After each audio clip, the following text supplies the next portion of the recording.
What is up, YouTube? Welcome back to another episode of Blades with Bill. Do a full review on the Brous Blades Reloader.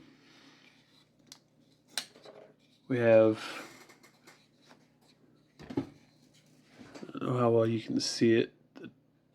There's texture on the polymer handles, but it's not the grippiest thing in the world. I still think it'd be a good work knife though, just because there's jimping almost the entire back of the knife, plus on the blade there.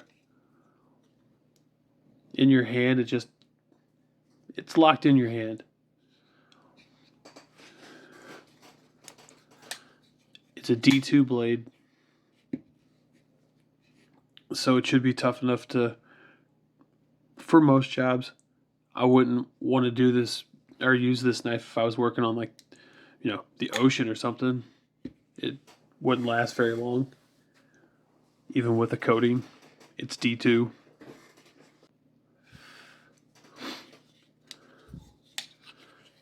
You do have a extremely deep carry pocket clip that you can reverse. This did have a lanyard hole that was actually just attached with the same screw that you could use to flip the pocket clip over. I did not like the lanyard hole being there. I found it to be in the way. When I would go to reach in my pocket, I'd feel it sitting there, and it wasn't like it was cutting me or anything, but like I noticed it and it was annoying. So I went ahead and looked, and yes, you can, if you take out this screw, you can take out the lanyard hole, put the screw back.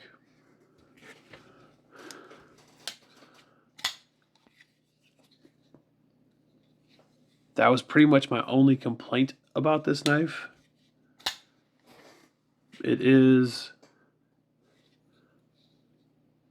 as you can see, a Tanto recurve that's compound ground. Like, I actually figured this might be a bit of a challenge to sharpen. It really wasn't. It was rather simple, at least on the Work Sharp precision adjust that I have. It's one of the reasons I always used to hate Tantos, is because they're a pain in the butt to sharpen. But I've also watched some videos and learned what I was doing wrong, which is when you have a Tanto, look at it as two different edges. Sharpen it as two different edges. So you have 1, 2. You'll end up keeping your tip that way. Here, your secondary tip. Speaking of which, that's the only other thing that was really bad about this design. The secondary tip, because of the flipper tab, it's kind of hard to get to. Like the tip, no problem. And if you wanted to use this knife like in a reverse cut like this to, say, cut some rope, it's great. Cardboard, great. Because of the recurve, stuff just kind of gets caught here and it just kind of keeps pushing through, so really not bad.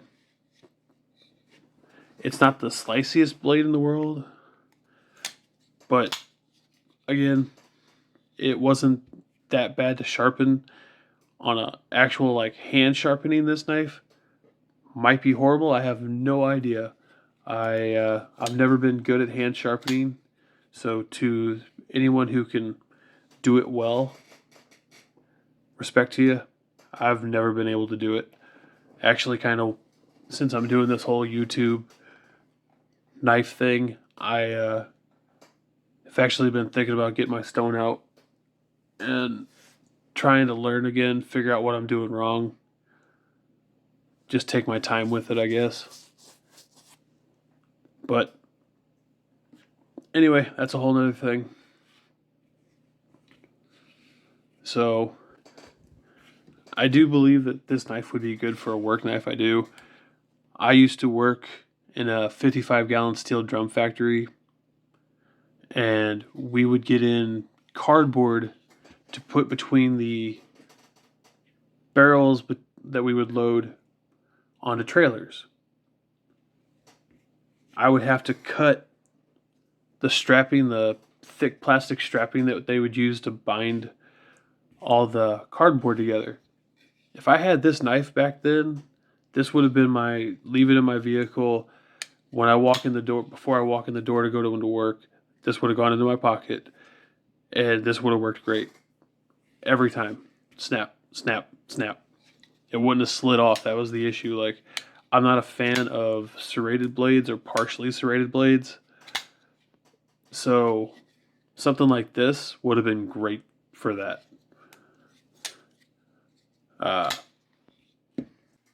You have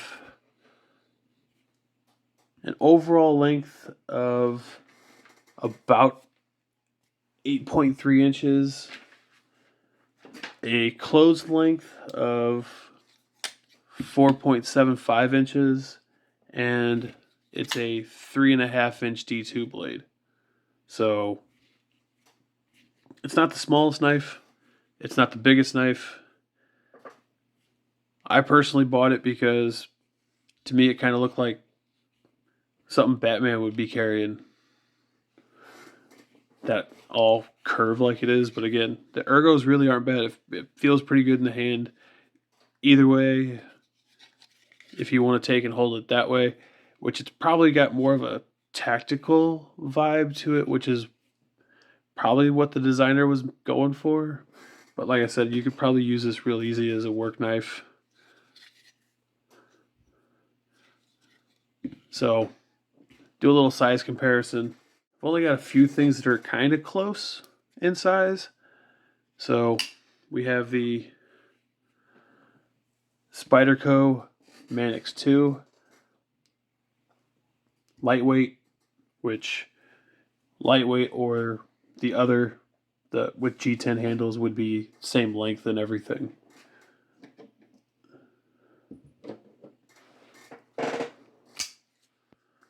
We have the Spyderco Tenacious, which both of them, the Tenacious is a little bit shorter. So is the Manix 2 in overall length. But for actual size, they're fairly close in size. So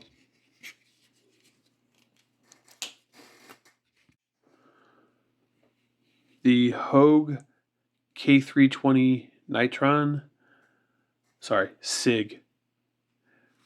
It's made by Hogue. Has the Able lock. The full-size Sheepdog with thumb hole. I do not have the XL, which is probably what would actually be a whole lot closer in size to this. But as far as the handles go, both are about the same.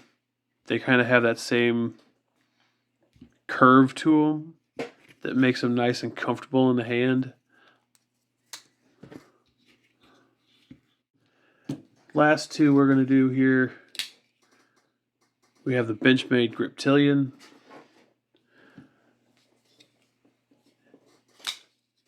and the Kershaw Blur. And both are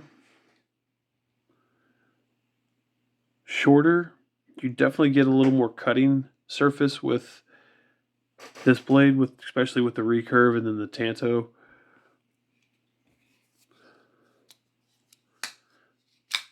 Funny story about this knife, just real quick. Actually bought it on my honeymoon at a Bass Pro Shop. Yes, my wife actually let me go to Bass Pro Shop on our honeymoon. Granted, it was the last day and we were on our way home, but still. So, the Brous Blades Reloader I picked this guy up from Blue Creek Knives for $46.99.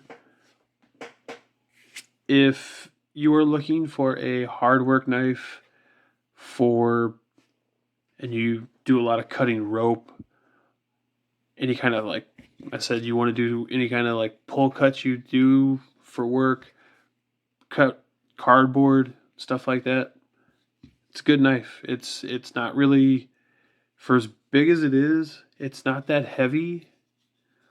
And as far as like in the pocket, it sits kind of nice because, like, if you can see this, where this sits on the knife, this ends up being not that bad. It actually sits in your pocket, like at the top, really well. Whereas, like, this guy, when it goes into your pocket, it has all of this. So this one kind of gets a little uncomfortable in the pocket, which is one of the reasons why I prefer the mini version of this guy. But again, it's not a bad knife. If you're looking for a hard work knife that's not that expensive, I got it for less than $50.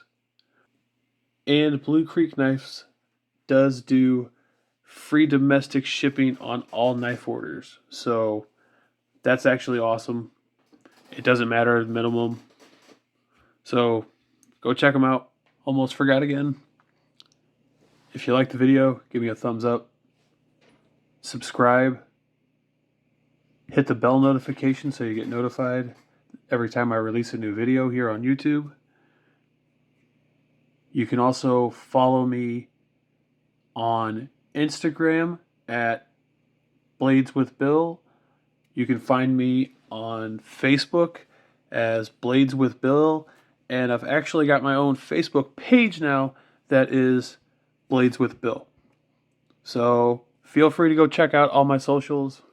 And everybody have a great day. Stay safe. Peace.